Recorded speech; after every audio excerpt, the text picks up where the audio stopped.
Okay, Bramborough back with some Grand Tactician Civil War. CSA campaign. It's still pretty new. I think this is episode 5.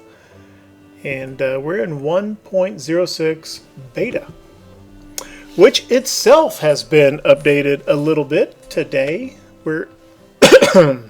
As of today, we're actually in 1.0618, which has added a couple more things. So up here, right next to your dispatches, there's also now a little button for bringing up, I think this must be economic reports, so they're not like completely buried in the telegrams here. That seems handy. And apparently there is now a new intelligence report. So I think we'll be interested to see what that looks like whenever the first one pops up. Nothing there now, because we're still only a few days into the campaign, despite having fought 3 battles and haven't even rolled into August yet. But before we get going, I just want to throw in like a quick administrative note for followers of the channel. We're having some work done to the house, starting in a couple days, and it's going to be pretty. It's going to be like a construction zone around here for some time, like a couple weeks.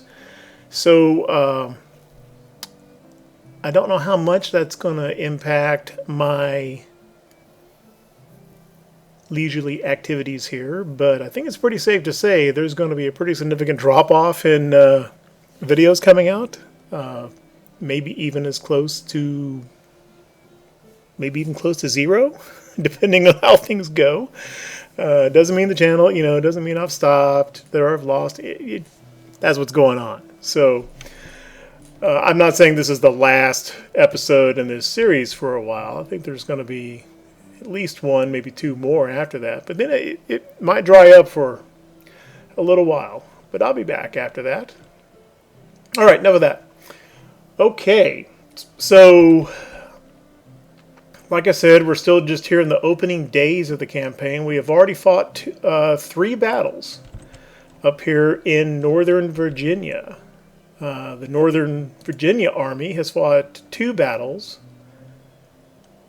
And Shenandoah Army has fought 2 battles as well. Shenandoah Army really more kind of a battle and a half. They got into one of the battles over here, but they came in on the flank and really didn't have to do that much. So all 3 battles have been successful. They have all resulted in at least a minor. I think a couple of them were major victories. But overall, they've been costly. Particularly the last battle, which just finished here at Alexandria, which, given the size of the 2 forces involved, which was the Northern Virginia Army and Patterson's Department of Pennsylvania, at this stage of the war, for the size of the armies involved, the casualty percentages were pretty high, to the point where the game itself got a little confused toward the end on who exactly was winning. And if we look here in our stats, we can see that we've taken 9,000 casualties. The Union has taken almost 19,000 casualties, so just a hair over a 2-to-1 ratio. In our favor, but then consider this. Over 90,000 men fielded by the Union, just over 50,000 for us. Not too far from a 2-to-1 advantage for the Union there. So if we look at these casualties as a percentage, we're barely treading water. So I'm a little concerned about that.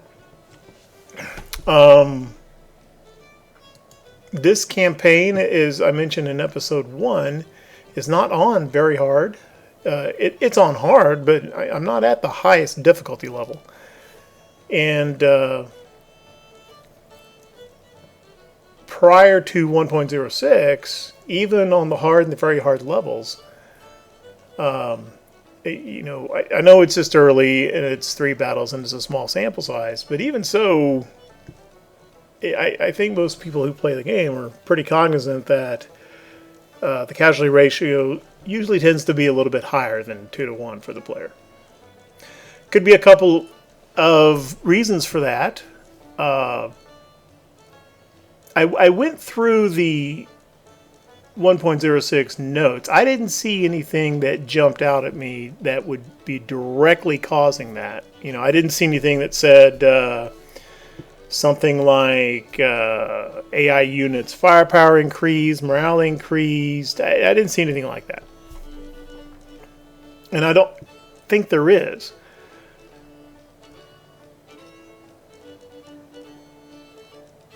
But one possible explanation is, I'm just spitballing. I don't know if this is what's happening.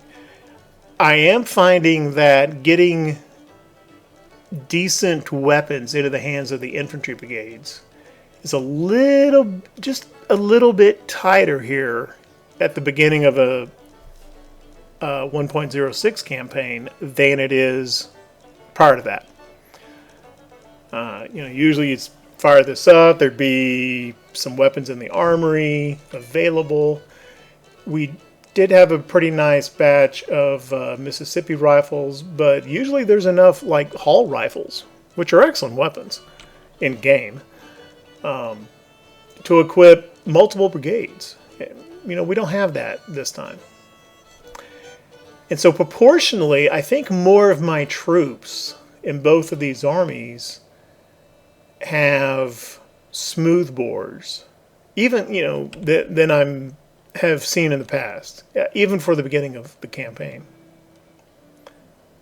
Ostensibly, the AI Union has the same issues, one would hope.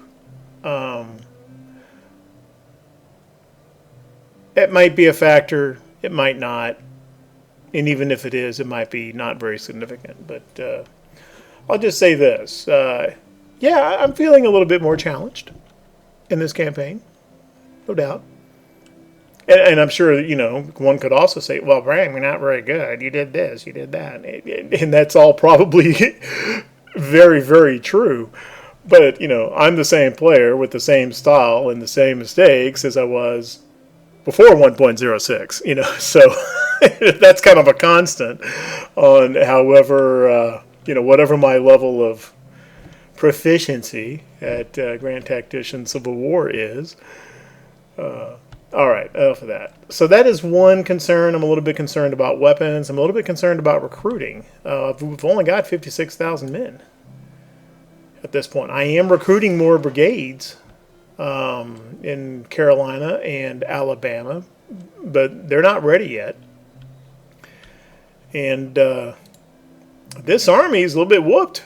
He's down to 10,000 men. Started much bigger than this.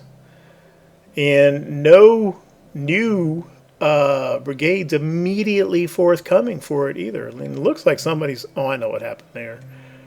Yeah, we had a unit that went to 5 stars, and their commander's perfectly fine, but yeah, they don't like him. It is the 1st Brigade is... Yeah, they're unhappy with Bonham and Huger. Let's just have a look at Bonham and Huger. Yeah, I'd say Bonham's doing pretty good there. 5 stars in experience. He does have 2 stars of fame. I know that's a factor. We just need his fame to come up. I mean, I'm not replacing this guy. Even if I did, how many guys do I have better that they'd be happy with? Yeah, like 0. So live with it. Well, yeah, okay. This guy maybe I'll replace. Let's see what we can do for the... Is this 3rd Brigade? Yeah, let's see what we can do for the 3rd Brigade. He is a good admin guy. I think I can find... I'll find a job for him, but yeah, and he's... Yeah, we'll get you somebody new, 3rd Brigade. See if we can find somebody you're happy with. Who was my highest fame infantry colonel.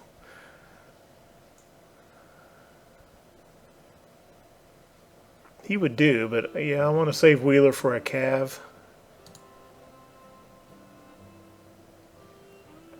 Well, Hood's infantry, and he's got fame, but I'm just going to trade in the, the fame problem for the leadership problem. I don't think that's a solution. Let me find a West Pointer.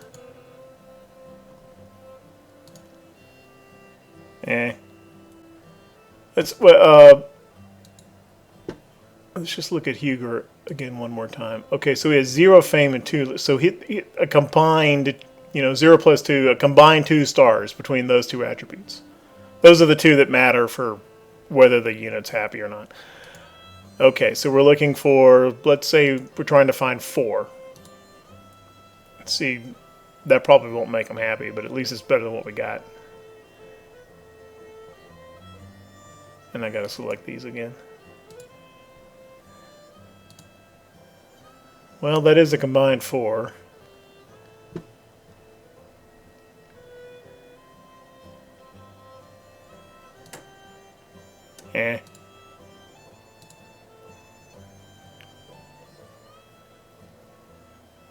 It's kind of pretty even across the board.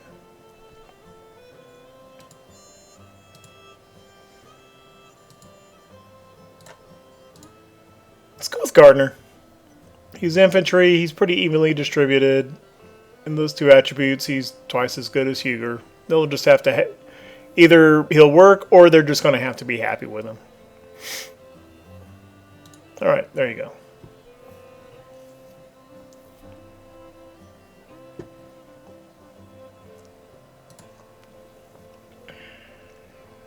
Forgot what I was talking about. Oh, yeah. So this army has been victorious. They've done a good job, but they're a little they're a little toasty right now.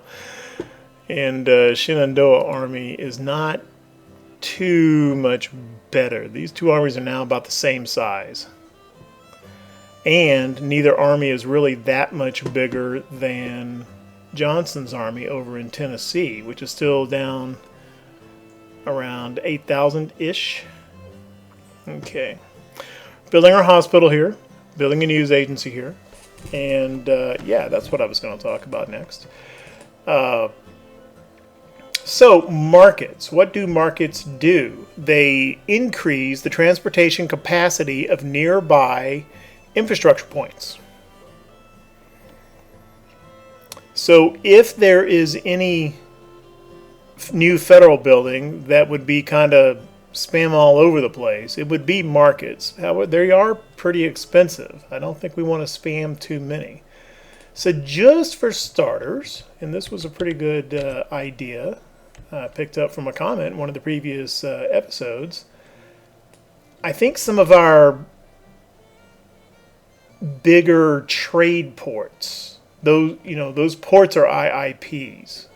I think that would be a pretty good bang for the buck for a market. Charleston, I think, already has a market. Do they? Yeah, okay. So that's covered. Is Savannah? How about Savannah? Now, these ports are blockaded, so that I can't get the... But even a full blockade doesn't completely, it says 100%, but I think that's 100% possible blockade. Some still goes through. I'm going to go ahead and put a market here for Savannah. That's the fort.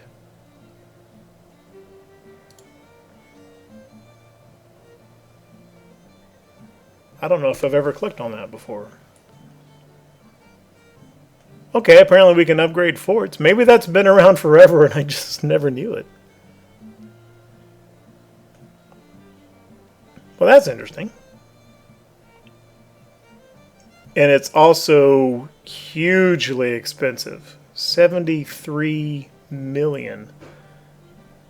Of course, that's an existing pre-war fort. It's already a level 2. It's pretty big. Yeah, I'm not doing that. I just kind of got distracted there. It's also pretty expensive to upgrade ports as well. Yeah, 16 million to upgrade that thing. Now, building upgrades also kind of work like the projects do,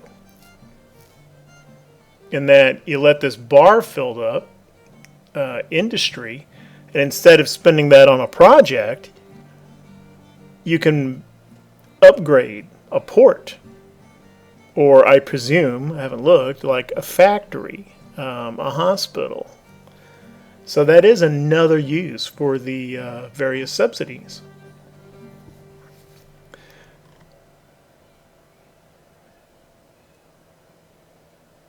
Yeah, 1.8 million, that's pretty big.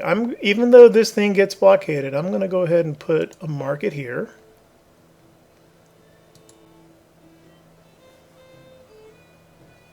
I don't know how close it really has to be to the IIP. I would assume it has some kind of a range around it. I don't know if that's visible in a heat map. These things do cost $1 million a piece, so I'm not just going to spam them at every IIP by any stretch. Okay. How about this place? 1.4, and at least it's not blockaded for now. I don't know if it's going to stay that way. Okay, I'll put a market there.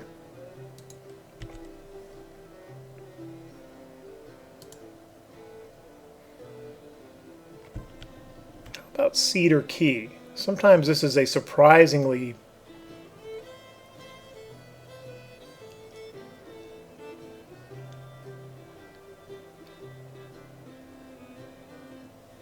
I might come back to that.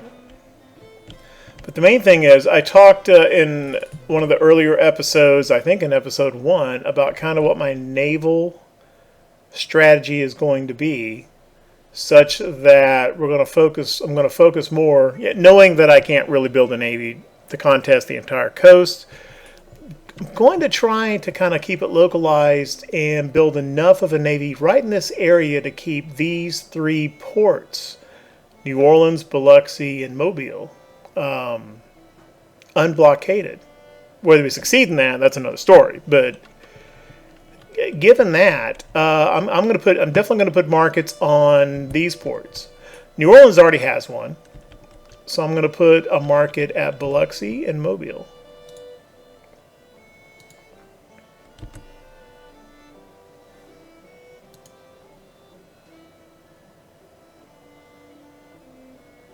Mississippi seems like that town IAP would be called Biloxi. Okay, well, just double check, make sure there's not a market already. I don't think there is. Okay, and a market for Mobile.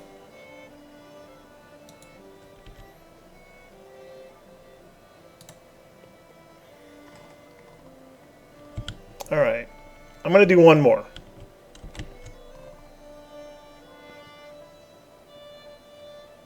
D.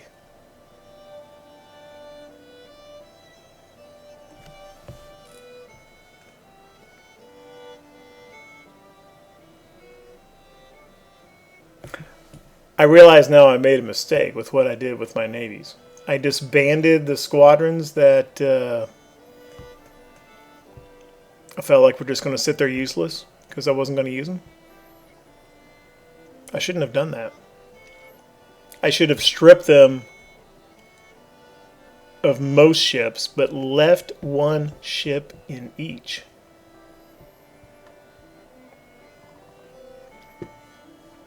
For vision. These ports are getting blockaded, I think. And I can't even see the fleet that's blockading them. Now, was I going to do anything against that fleet? No. But it's irritating that I can't even see it. This one's getting blockaded too much. I'm not going to put a market there. I think I'm going to put a market over here at Cedar Key or... and I recently learned, I think, how to say this, Apalachicola. Did I get that right? Whoever Include me in on that?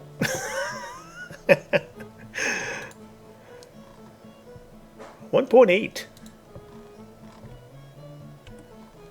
What's Mobile? Pensacola again.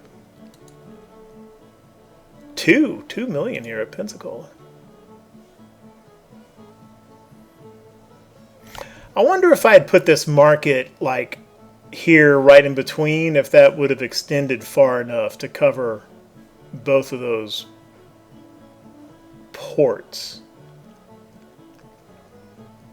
You know, I don't know how. I don't know how wide that area of effect is. It's kind of too late now. I've already placed this one. Or even sitting here, is the area of effect big enough where maybe I didn't even need to put one up Biloxi, and it would cover Biloxi, and I don't know. Once one or okay, let me do this. Go to an existing market. Does it display a kind of an area of effect? Where's the stupid market here? There it is. No, it doesn't. So let's have another quick look at the heat maps. Okay, if they show up at all, it's going to be transport bottlenecks.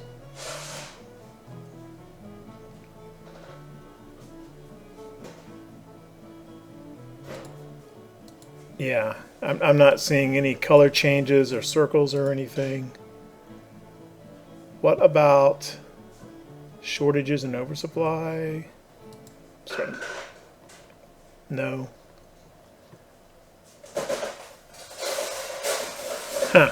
I don't know. I think what I'm going to do, even though it's kind of off here in the boonies,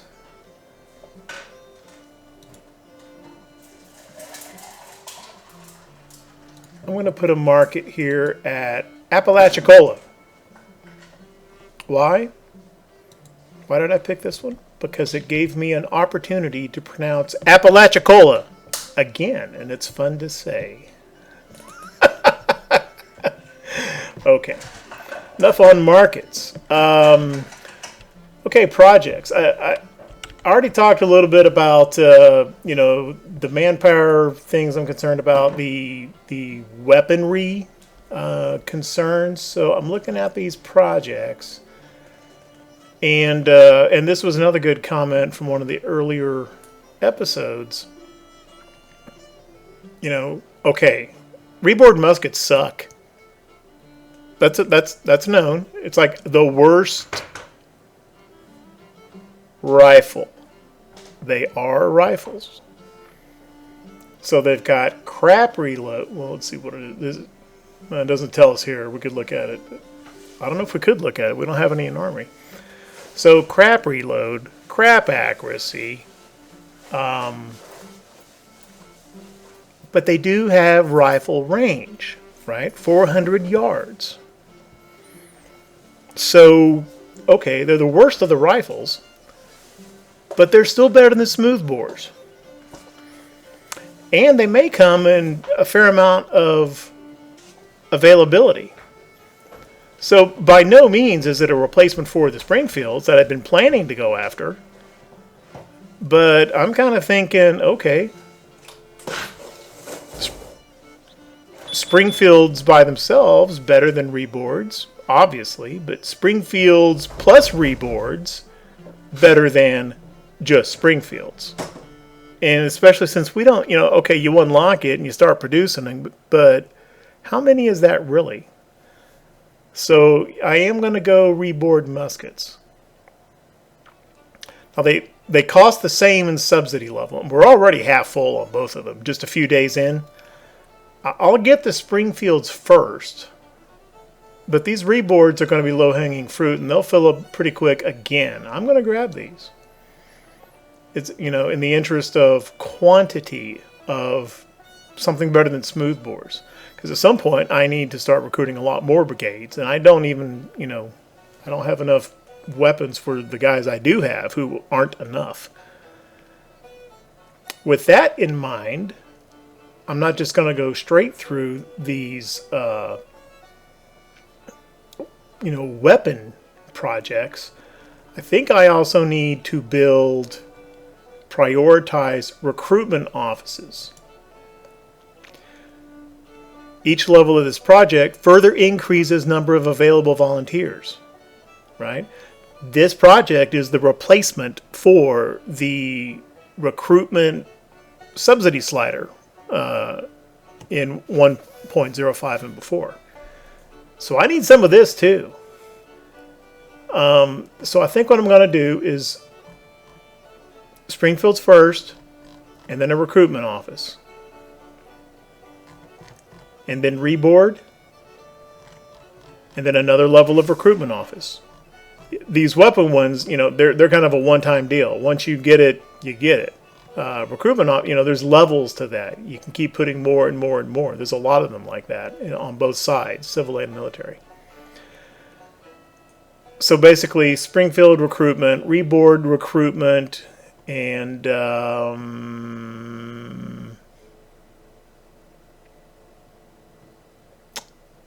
I think I'm probably going to go for legacy rifles as well, for the same rationale. Now, some of these might be 1817s, which aren't that great. But does it even? Okay, yeah. But it'll get us the Mississippi rifles, more of them. Which initially I was like, I think I have enough, but no, we'll do that. And then it specifically mentions the Plains rifle, which are actually not bad at all. They've got rifled range and they have very good accuracy. I'm cool with that. What I don't know is, does this include the Hall rifle?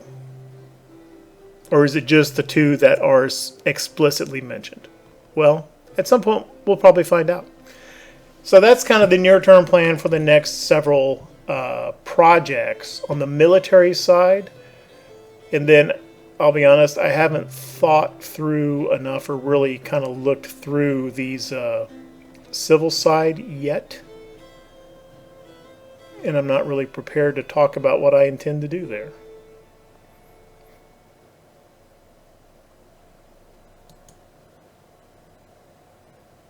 Okay, Cotton is King is European relations. I'll be honest, I'm not really that concerned about that.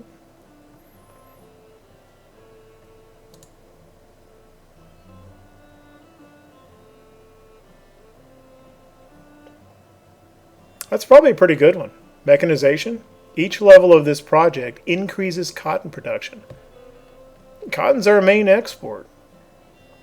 Now, how much of that export actually gets out because of the blockade, that's a different story. But we need exports.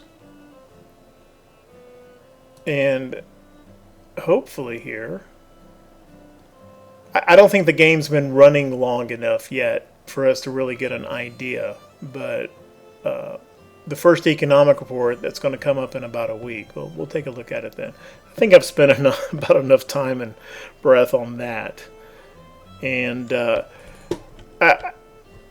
few episodes ago, actually, in a previous campaign, so some time back actually, but someone was asking me about what are you doing with railroads, and I don't think the railroads have changed that much, right? They're still fixed. You can't just go build a railroad wherever you want.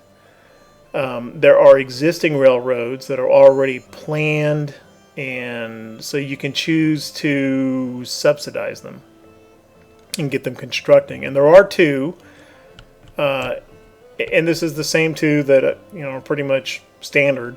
That they were here before. The one in Arkansas, one in Texas. Actually, this Arkansas one crosses into Texas. And let's just see. I want to go ahead and do them.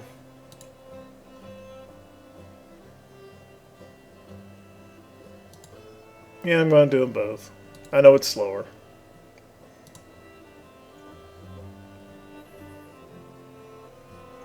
Okay. Now, are we actually going to use these railroads over here in Arkansas and Texas for troop movements?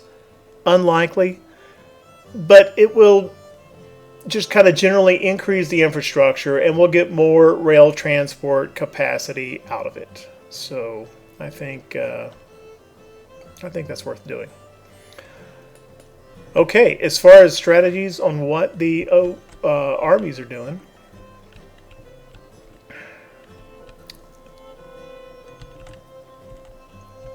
as soon as I get time rolling, Patterson is still retreating here. Beauregard is in low readiness. He's still got 3,000 disabled, and that's his casualties from the battle that is just finishing. I certainly can't see that I'm going to... Where is Patterson retreating to?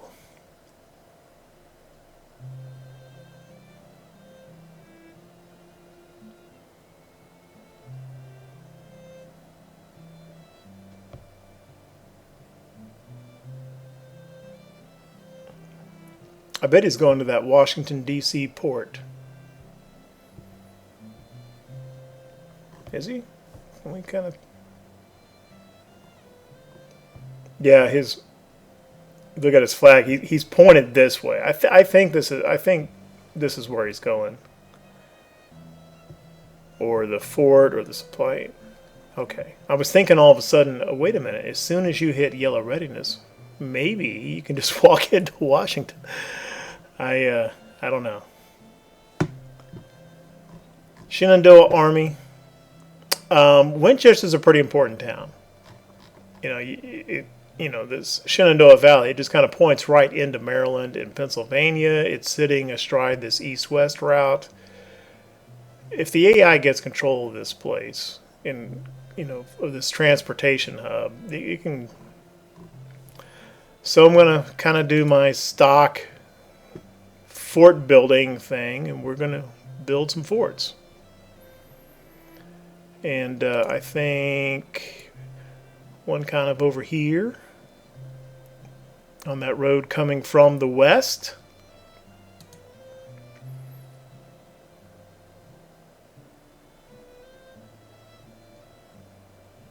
Oh my goodness, a fort cost $18 million. Maybe that was always there. I don't know, but that seems like a lot of money. I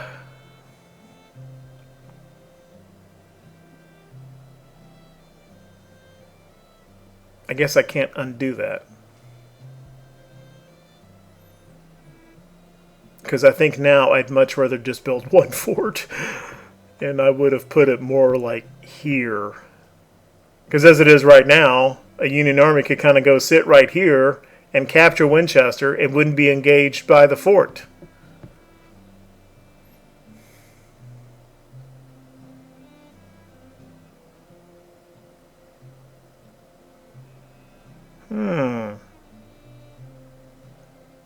I don't know if it's a good idea to go around fort spamming the way I typically did before.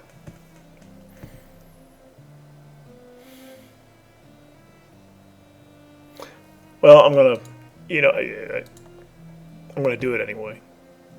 Winchester is important. I'll be more cognizant of that in the future, but I want that. Okay. I was thinking about a fort at Alexandria, but I don't know. I don't know about that. I'll be more sparing of that from now on.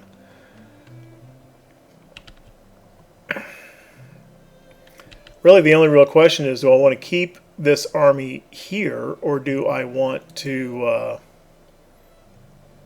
actually pull them back? I mean, the federal armies have very recently taken losses. I don't think any fresh army is going to come storming across the river now. I'm going to leave him where he is. He's in defensive stance.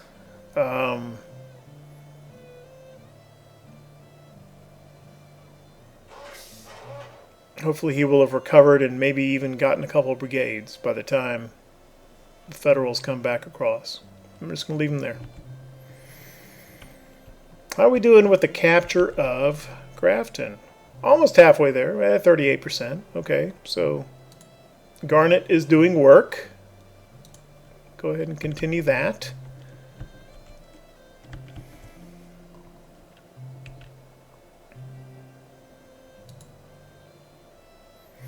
Johnson's still building readiness.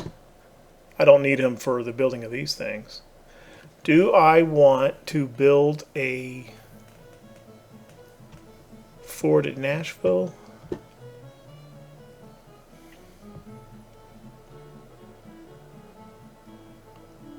Yeah, I'm not going to.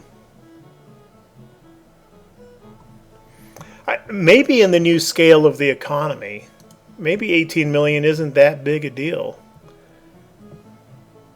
But you know what? It looks like it is.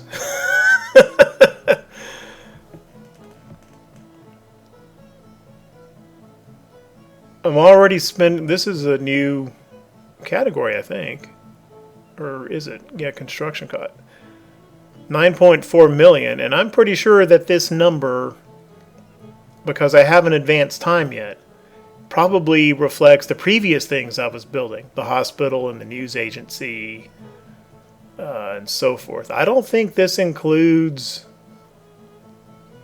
the markets I've just plopped down, the 2 forts I just built.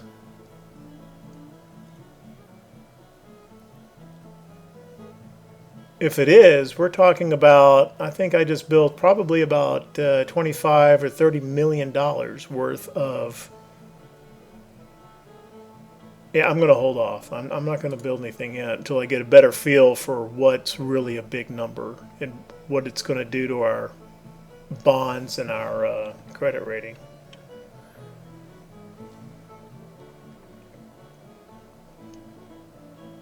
And I think many watching will be perfectly aware. You know, I didn't really think about this stuff before. Okay. So what am I doing with Johnson? I think we're going to leave him here for now. Does he have all the troops that were coming his way? He does. He's got 4 brigades of infantry, a couple batteries, and some cav.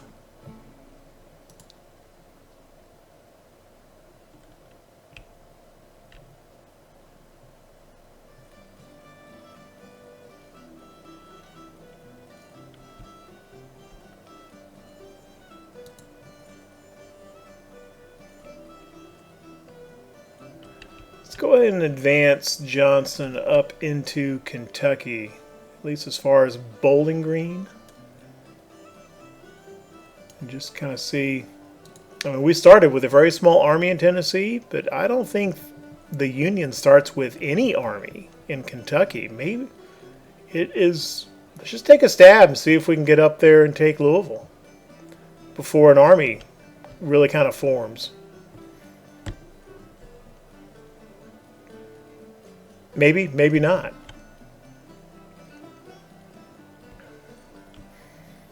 Okay. Okay, it looks like there's an army here. There's a supply depot building, so there's something at Cairo.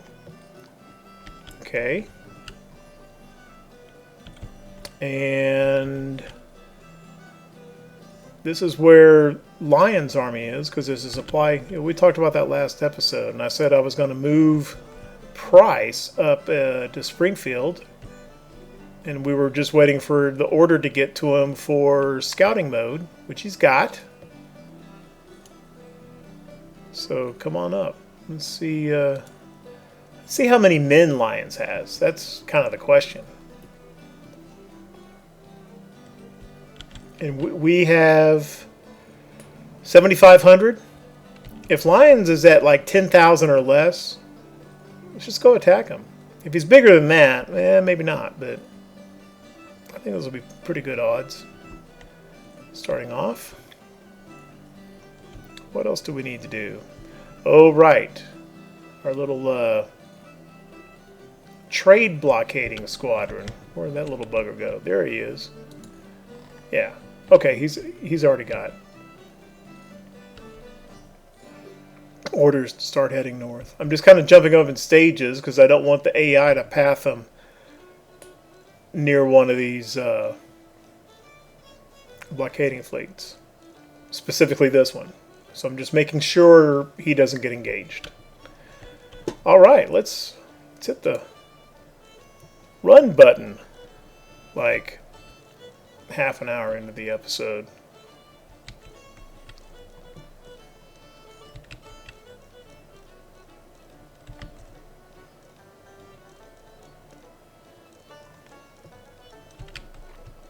Okay, well that is as far as Patterson retreated. I guess I'd considered him right on the IIP. Oh, this bridge. He just retreated to the bridge. And he's just outside the combat radius, so it's eligible. It's historical flavor. I don't think this affects gameplay, as far as I know. Yep, there we go. We just issued some bonds. Let's just check that. Buildings. 46 million! Yeah, we just spent a lot of damn money. And it's our second highest category of spending. So, yeah, you can't just totally spam the buildings. And forts, I mean, that really changes the decision making on forts. A lot. In my mind. What is that? Construction. Oh, you get a construction completion report now. Well, let's just have a look at that. What did I just finish constructing? The news agency. Well, that's cool. So it tells you when they're done, if you've forgotten. That's cool. I did see.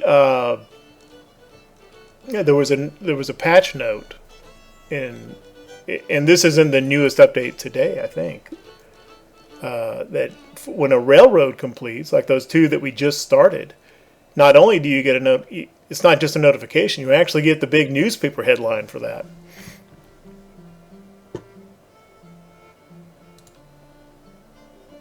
It'll be a while before we see that. Yeah, it's going to be over a year. Oh, wait, that's not the one. Yeah.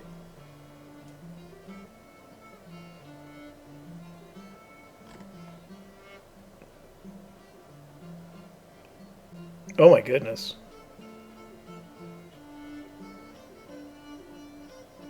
That's like 2.5 years before that Arkansas one is done.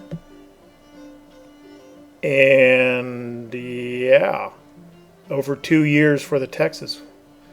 Ew. Well, okay. Is what it is.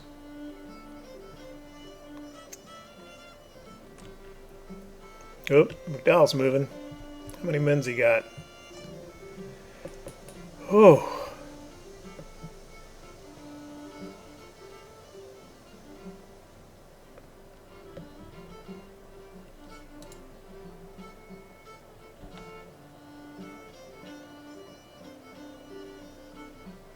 And he is headed over to Washington.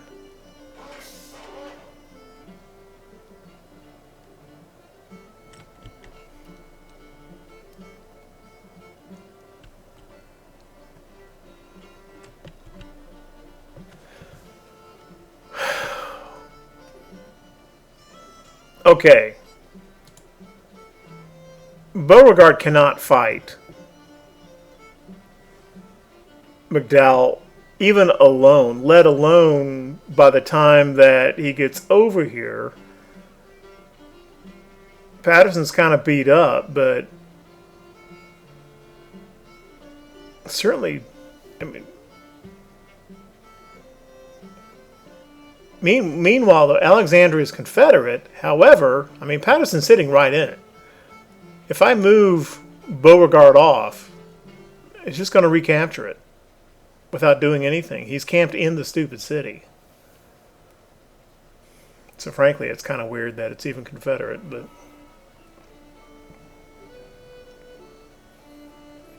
the question is, where is McDowell going? Is he coming over here to Baltimore? Or is he going to get off the railroad and come right down this road. He is getting off the railroad and he's coming right down that road.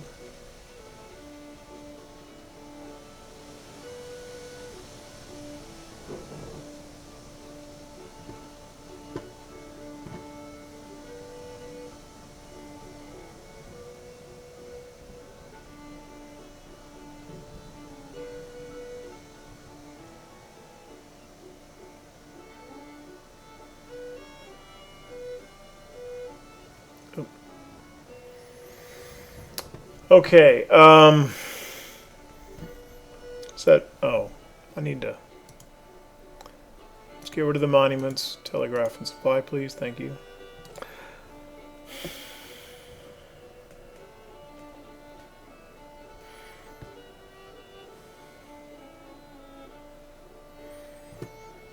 Okay, option 1 is stop building the forts and Johnston comes over here. If I do that, that uncovers Winchester and McClellan can come back over. Maybe not immediately. He's building a depot and he's still got attrition problems. But when he's done with that, he can do that. Option 2, move Beauregard back down this way to where he is within range of the Shenandoah Army, reinforcement range at Front Royal Ridge. If I do that, we're just going to lose Alexandria.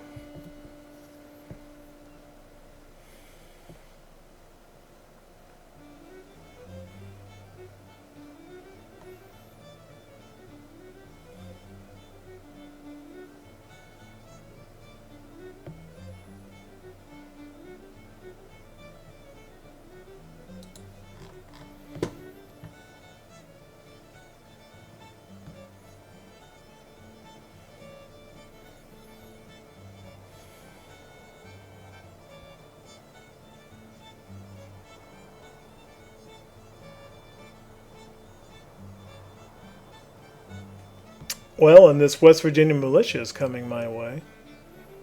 Looks like he didn't want to build his depot anymore.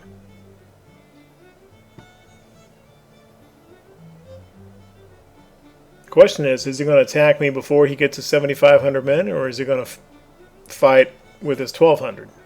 And we have no way of knowing how close that 7,500 is.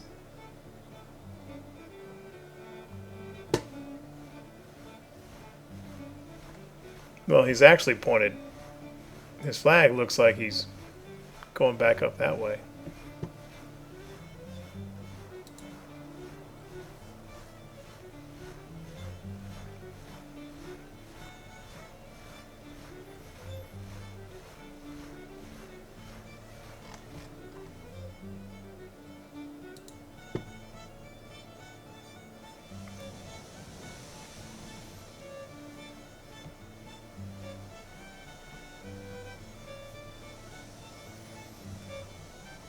The other problem with moving Beauregard over here up onto the Blue Ridge is what would then stop McDowell from just simply marching down the road to Richmond.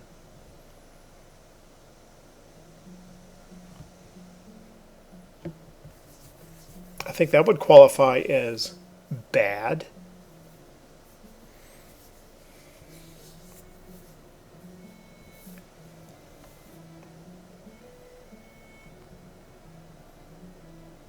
And then here's the next question. If I move the Shenandoah Army over and abandon building these forts,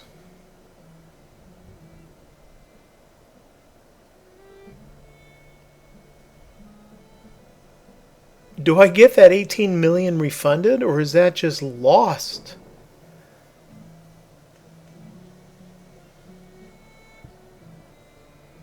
Not 18, it would be 36, wouldn't it? For the shit.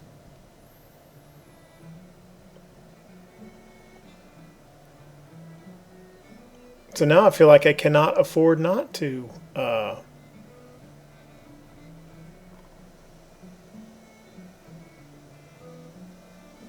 You get what I'm saying.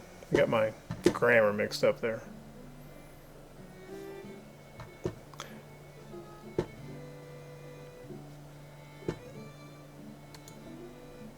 How are we doing for units? We do have 3 infantry brigades that have arrived. They're still red readiness, but that's the overall force readiness.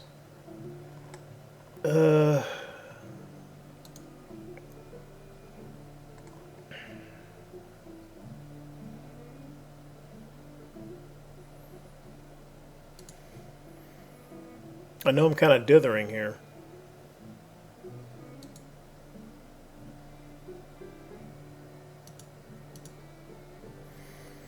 Currently have 7 brigades in this army.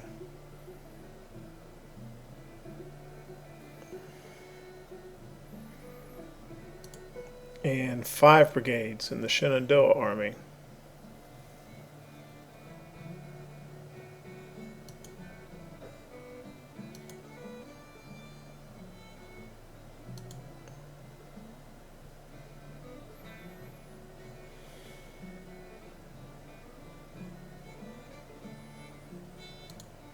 These are also all musket armed. That's all I had.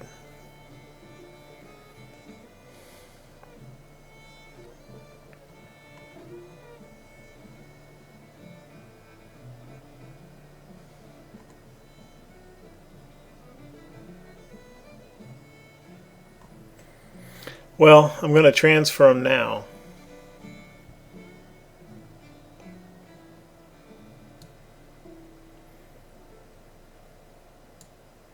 We're going to do 2 infantry brigades to Beauregard.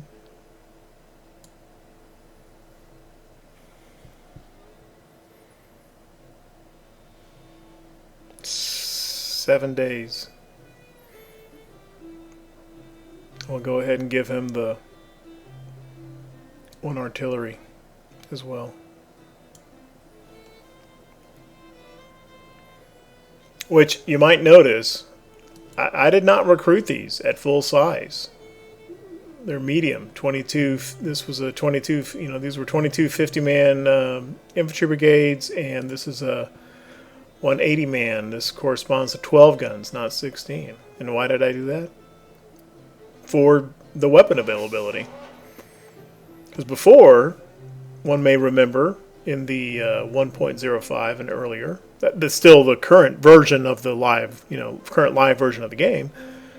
You don't have to worry about the specific numbers of weapons. It just tells you got 1 brigade's worth.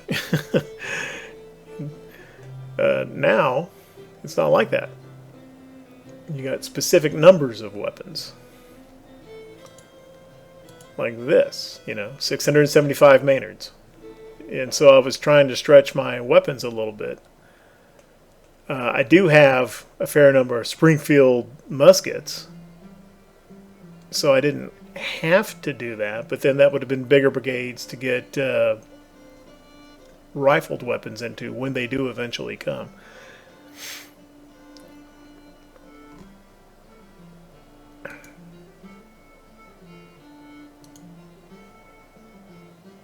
And then I'm going to go ahead and transfer that other brigade to Johnston.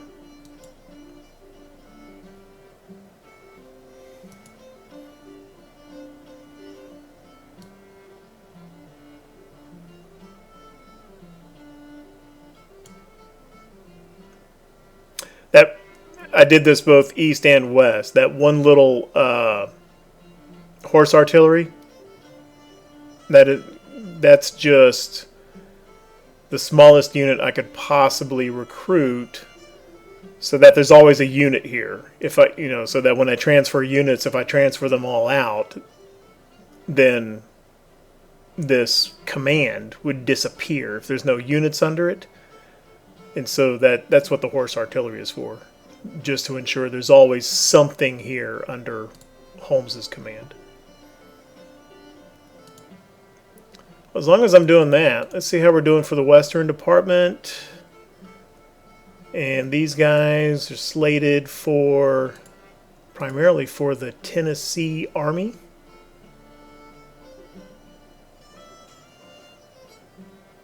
Where I can actually make another division. Let's go ahead and do that. Can I do that in this split screen? Looks like I can. And it wants to give me Huger. I don't think so. What we got for brigadiers? West Point infantry commanding. Leadership sorted.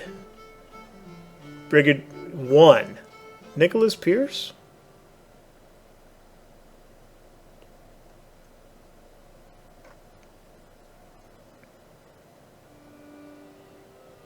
Yeah. Okay, so check this out. I think I mentioned this before, but this is a good kind of demonstration of something I had earlier talked about.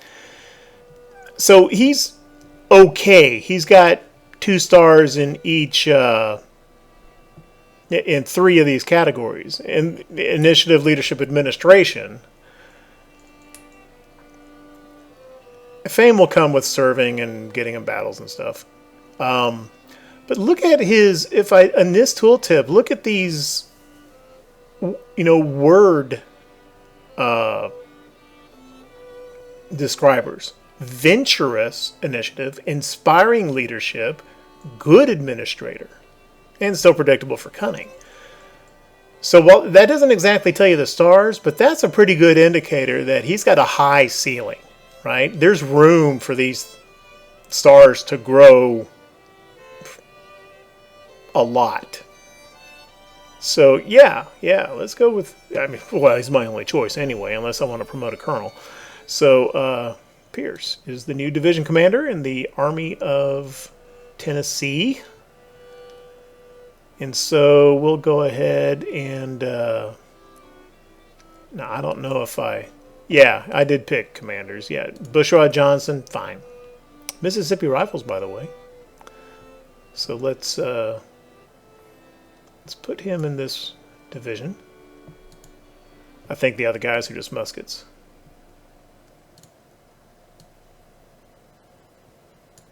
Give him 2 brigades in that division, and Magruder has got. This is just Springfield muskets over here. 1 guy's got rifles. Okay, we'll leave that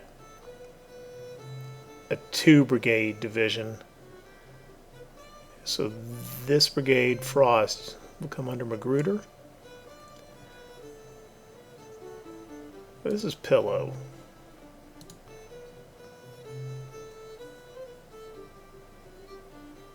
Yeah, okay, I can live with that. And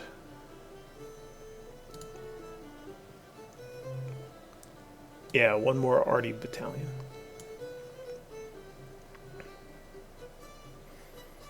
Shouldn't take that long to get up to them. 5 days, 5 days, 5 days. Yeah, because they're coming from Decatur, Alabama. And then of this remaining bunch, horse artillery is, I talked about that. And then there's Forrest, right? You follow these YouTube campaigns and people are always wondering, where's Nathan Bedford Forrest? He is in charge of cavalry, and he is eventually, he could come. Already got some cav over here.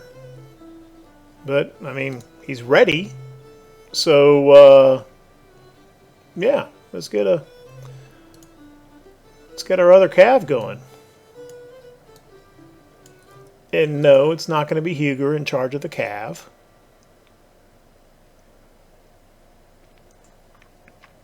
There's another good. We saw this once, or register it for the first time really in the last campaign. You look at a guy in command and he's got X number of stars. You take him out of command, he's not defamed. You may even be going to put him in another unit or something. It's not necessarily a problem. But you take him out of command and put him back in the pool, and they can lose some stats. Because I think Huger was 3 stars in administrator before we bumped him out of that other command in the other army, wasn't he? Maybe not. Maybe I need to go back and look in the video, but by then it'll be too late. So I may have just said something stupid there. He does have 4 stars of experience. I think maybe a future artillery division command would be a good place for Huger, but we don't need that now. So let's find cavalry guy. What do we got? I seem to remember hearing that this guy was actually pretty decent at cav. No, he's going to go over. He's going to be in Virginia. I mean, I don't try real hard to just match, but you know, a few officers. Yeah, Stewart's going to be in Virginia. Steele, Texas guy. Yeah, Steele.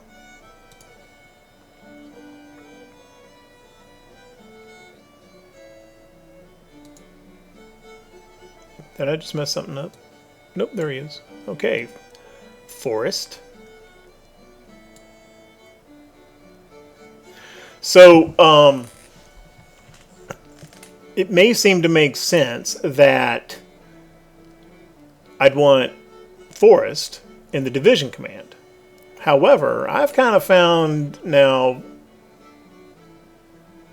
for a while that when these guys can go and do, you know, he's the division command, he's just got the one brigade command under him, the brigade commander is going to pick up more stats than the division commander. The division commander will still improve too. Or maybe it's just the way that I use the units, I don't know. But Forrest will actually pick up more. They'll both do well, but Forrest will pick up more than Steele will. Just because he's in brigade command when, you know, the unit is gaining experience and fighting and scouting and all that kind of stuff. So, you know, we want to get... It's already pretty... The other reason is I would bump him up yet another level to Brigadier General, and he may lose some of this. So let's pump him up at least for a few battles in Brigade Command, and then maybe I'll... you know, kind of grooming him for if I'm ever able to create like an independent cavalry corps or you know, like a raiding force or something, and we would want Forrest there, you know, so, and have him at like 3 and 4 stars and everything. I think this is the way to get him there a little bit quicker, especially since he's a volunteer, and I don't want to over promote him too fast.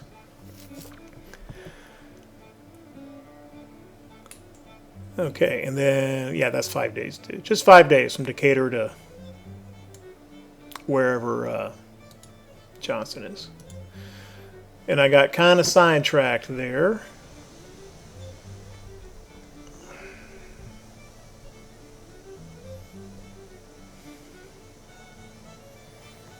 Because I started off on that tangent because I was trying to figure out a way that I could keep building the forts, cover Richmond, not get completely shellacked. We do have some troops coming to these. I didn't check the, well, it'll tell me.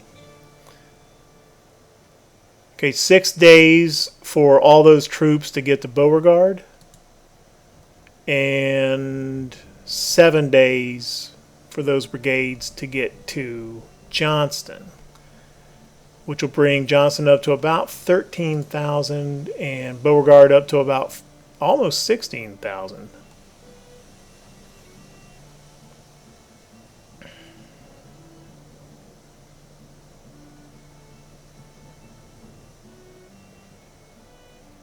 Even at 16,000, man, that's a complete 2-to-1. With a lot of smooth bores in this army. If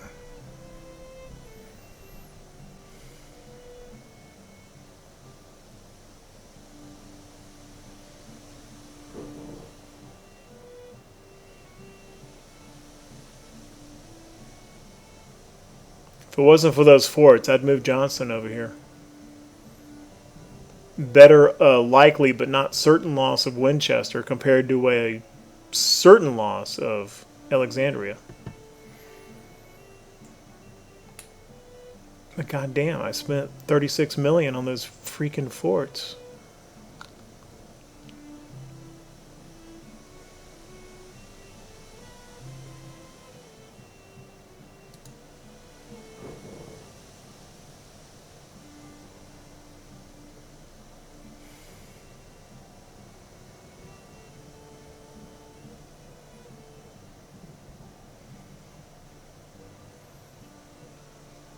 I'm not seeing any upside into preemptively attacking Patterson.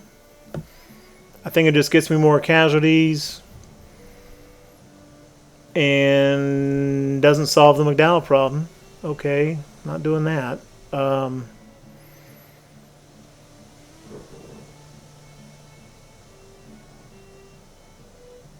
The idea being, well, I mean, the upside would be that maybe he'll retreat far enough away that he can't reinforce, and we don't have to fight both armies in the same battle. That would be the upside, but it's pretty dicey because I'm only at orange readiness now. I don't have the brigades yet.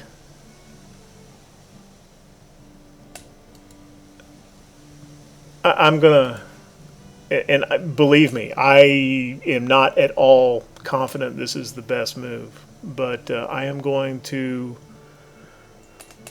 pull Beauregard back over to Front Royal Bridge to be within reinforcement range, because I feel like I've kind of made the mistake and created a problem where I have to complete these damn forts. That's what I'm doing.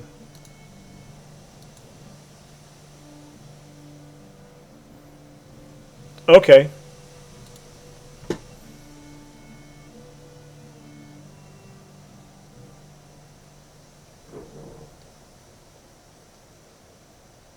I have I have never purported that these are in any way like a tutorial how to play the game, do what Bram does. That's not my thing, and I wouldn't, even if I felt like I had the, and I think I am pretty knowledgeable about the game, but by no stretch am I gonna say do it this way? This is optimal play. Nope. I just like explaining my thought processes. That's why I talk so much and these videos go on long, because I like articulating it out and bringing you guys into, why is he doing that? Well, I'm trying to tell you why. It may be wrong. It may be a bad idea, but at least, you understand how I'm making the mistake, or something that maybe doesn't look like it makes sense. But then I explain it, and, oh, now I see. Hopefully a little bit more of that, not so much of the former, but...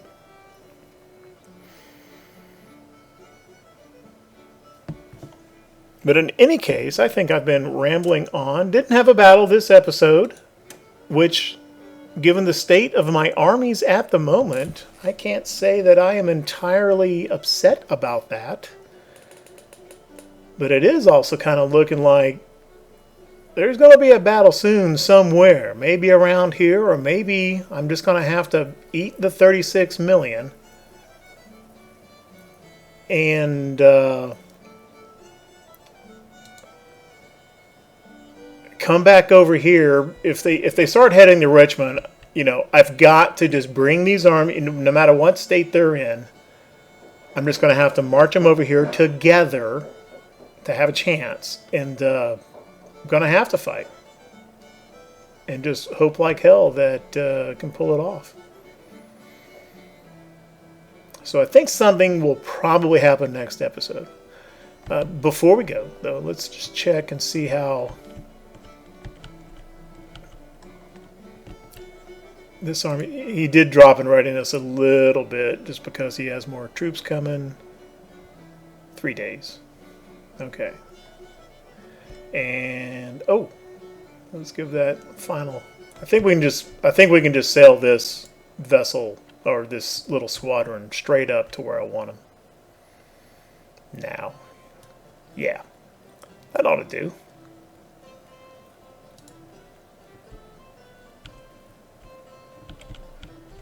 Is there anything else I need to clean up before I end the episode? Oh, yes. Yes. Get the telegraph. So this is interesting. Let's see. How expensive is it to build a telegraph station?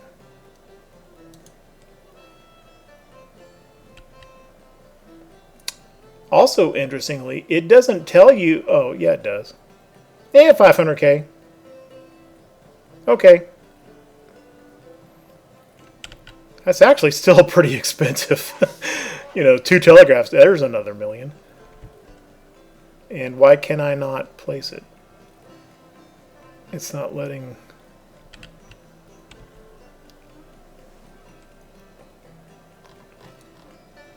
I know I'm well within range of the Montgomery station. Ah, there, you just needed to find a nice spot between the roads. Okay, that'll do.